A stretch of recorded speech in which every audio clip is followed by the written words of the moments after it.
Assalamualaikum warahmatullahi wabarakatuh. Perkenalkan, nama saya Emil Van Bedawi, NPM 2191004200050. Di sini saya akan menyampaikan materi tentang pedoman teknis dan ejaan tata tulis.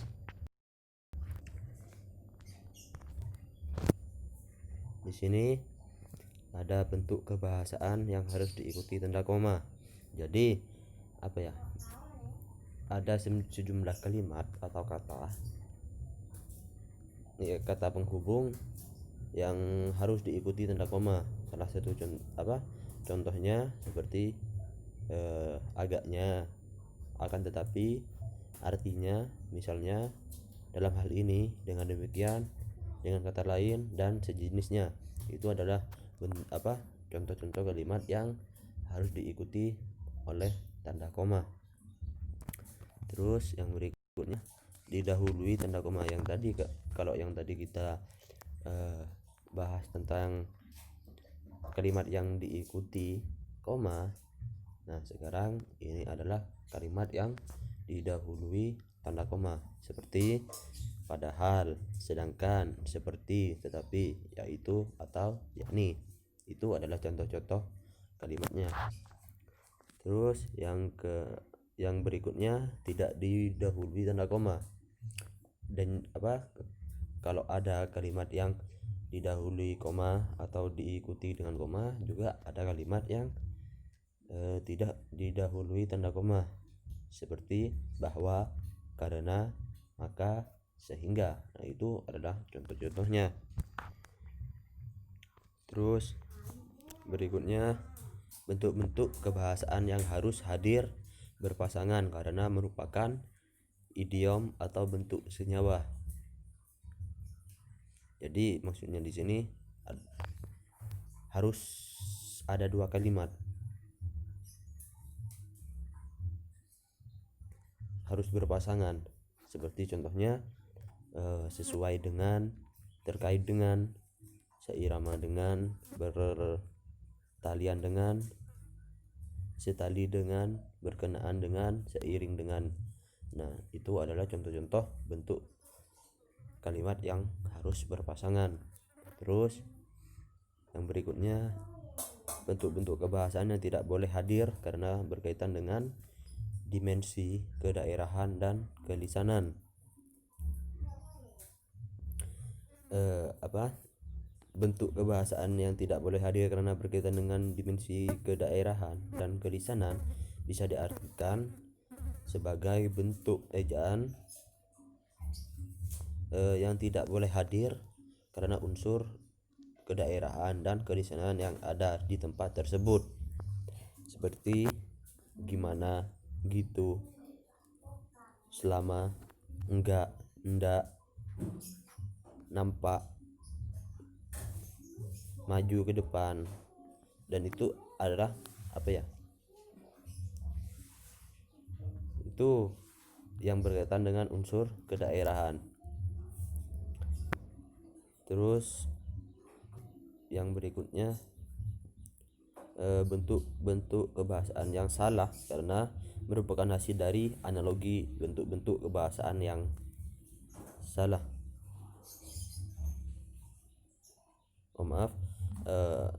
Di sini bentuk-bentuk kebahasaan yang salah karena merupakan hasil dari analogi. Jadi semisal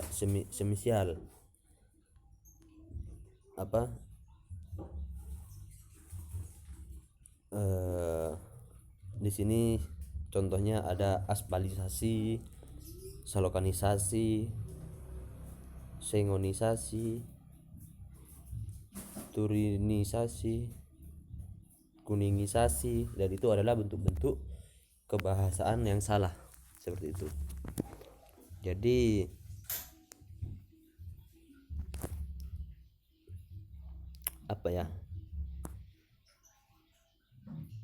itu kebahasaan hasil dari analogi atau proses penalaran berdasarkan pengamatan.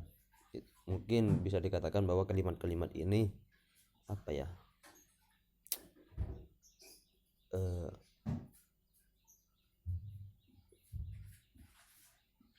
adalah bentuk adalah suatu bentuk dari hasil pemikiran sendiri.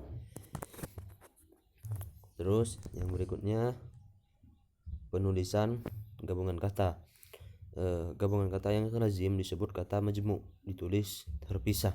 Contoh: tanda tangan, terima kasih, rumah sakit, tanggung jawab, kambing hitam, dan lain-lain.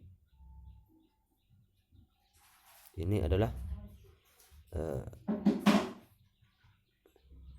contohnya dari gabungan kata yang lazim disebut. Terus apabila gabungan kata itu mendapat awalan atau akhiran saja, awalan atau akhiran itu harus dirangkai dengan kata yang dekat dengannya. Contoh: berterima kasih, bertanda tangan, tanda tangani, dan lain-lain. Terus apabila gabungan kata itu mendapatkan awalan dan akhiran, penulisan gabungan kata harus serangkai dan tidak diberi tanda hubung. Contoh: menandatangani, pertanggungjawaban, mengkambing hitamkan. Itu adalah contoh penulisan untuk penggabungan kata. Terus yang berikutnya kegandaan konjungsi.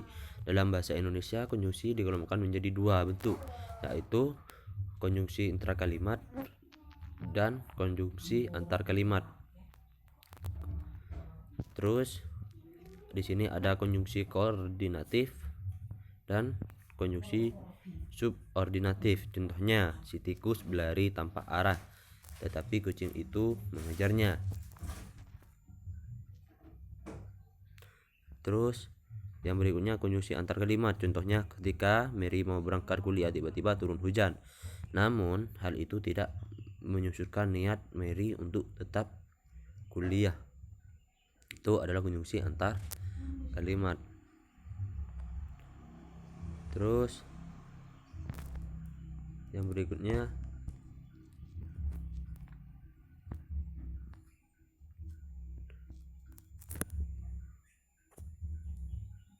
ini adalah sumber dari sumber yang kami dapat